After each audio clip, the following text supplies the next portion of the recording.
What's going on, guys? Here we go. We're gonna attempt a tri-tip, and it is Easter, so happy Easter, everybody. Here's the things we're gonna be using. We got light brown sugar, garlic powder, salt, some smoked paprika, and ground black pepper. A really nice hunk of tri-tip here. So I'll show you the rub that we're gonna be using. That we're gonna be putting it on the kettle grill, the kettle Weber. So, all right, let's get this seasoned up. All right, so it's gonna be 2 tablespoons of brown sugar. You can use dark or light. I can't find my regular tablespoon, so this is a half. So I gotta do 4 of them to make 2 tablespoons.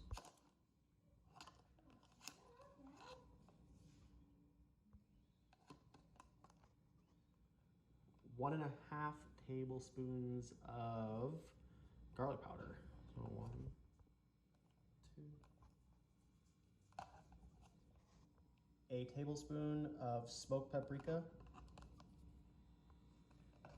Remember, I've been using my half tablespoon, so adjust this accordingly. So just go off what I say. I'll also post a link of the ingredients I use down below.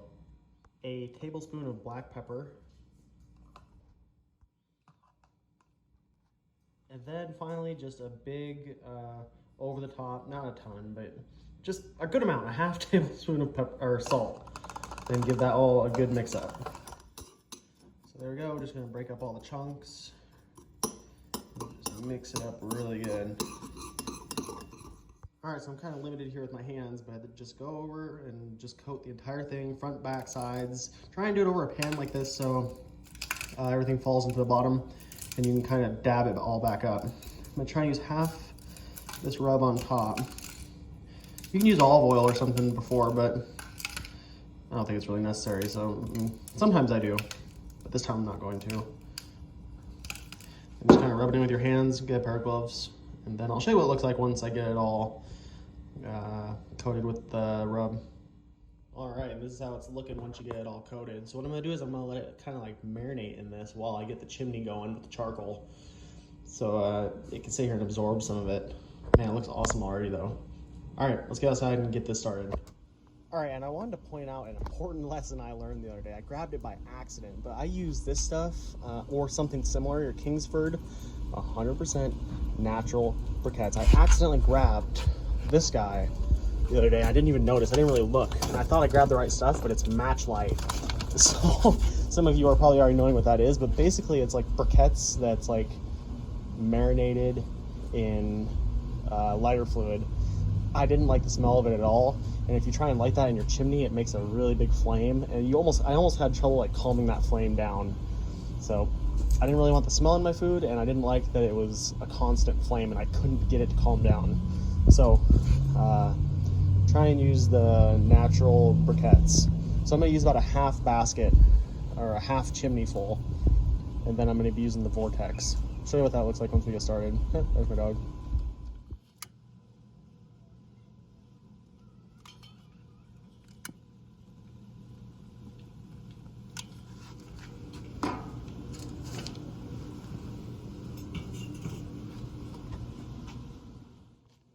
So it's been about 15 minutes of letting these guys heat up. Takes a little less time with a half full chimney, but we're gonna get this dumped into the vortex, so I'm just gonna pick it up. Vortex in the corner.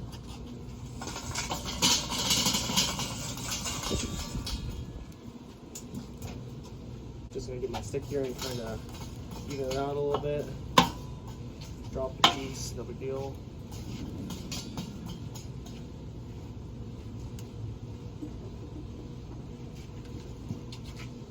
All right, now on with the grate. Try and have your, if you have a Weber kettle, try and get the basket area right here so you can add some wood in there on that side over the vortex.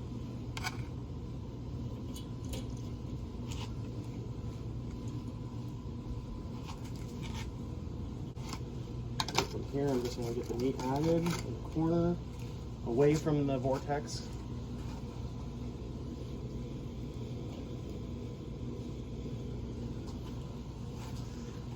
I'm gonna get my probe inserted into the thickest part.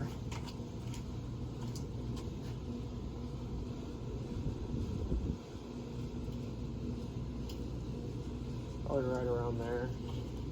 Get the rest of this coal back here. Now we're gonna add our hickory in the corner here.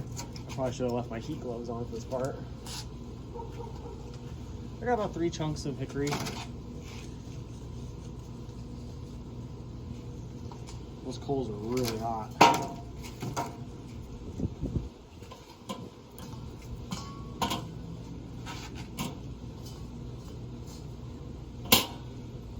Gotta give it a couple minutes for that for those logs to catch, and then we'll get closed. All right, so the logs have caught, so now we're gonna get this closed. And you'll have to figure out what works for you on your vents. I'm gonna leave mine crack about 1/4, then I'm gonna go about half down below and just see where we get.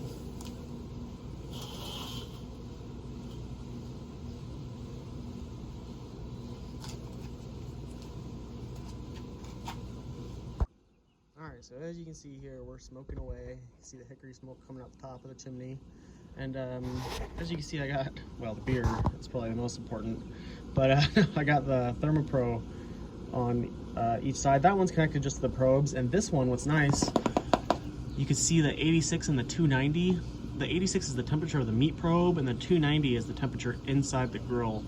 That's a little too hot for my liking, but it's okay to go over for a little while. It takes a little while for charcoal to calm down to a temperature you want. If you want, you can put the lid on and wait for it to come to temperature, then put it on, because initially, of course, it's gonna be hot when it comes out of the chimney. I just put it on right away. But you definitely can put the chimney on, choke back both your vents. So I got what, down here on the 3rd, a little bit less than the 3rd, and about 1/4 on top. And then just wait it out for a little bit. The charcoal will stay hot for quite a while. Yeah, we're at 292, so I mean, I'd like for it to be a little bit less, but it's probably gonna calm down a little bit. I opened the lid recently, so around, I don't know, somewhere in the mid 200s is where we're aiming for. I'll probably pull it off around 115-ish, 120 maybe, and then just give it a sear, and then just finish it off indirect again.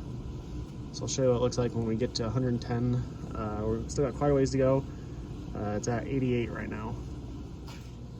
All right, so we just reached about 115 degrees internal, so we're gonna give it a check and we're gonna prepare to cook a little direct. I always open the lid a little bit to let some of the smoke out, and man, oh, that's looking good. Let some of that smoke clear out a little bit. Pull the probe. Now we're just gonna sit here for a minute and let the coals get a little more hot.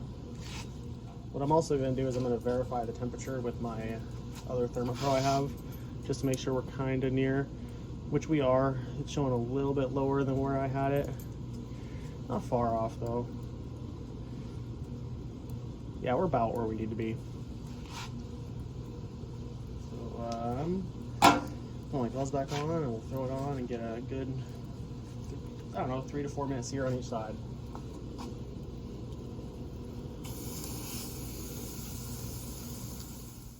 Alright guys, total cook time is around an hour. Oh man, that looks awesome. So right around 128, I think 130 is when I checked it. I'm gonna give it a quick check, bring it inside, foil wrap it, and we're gonna let it rest for about 20 to 30 minutes before we cut it. Let you know what it looks like once we cut it. I also put a couple globs of butter on top just to melt while it's covered. All right, time to get it wrapped in foil in about 20 to 30 minutes. All right, so we've got a total rest time of about 20 minutes.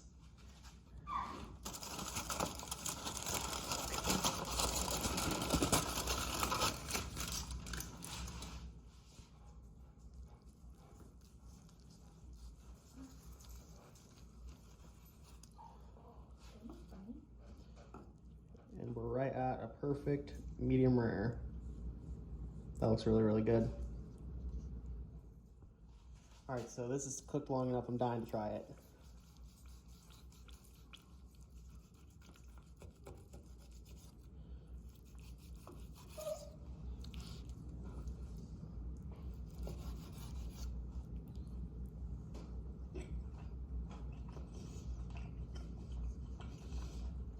That's really, really good. Guys, this turned out really awesome. I hope you guys liked the video. I'll post instructions down below as to how we made it in the description. So please subscribe, and I hope you liked it and give this a shot. It's really good.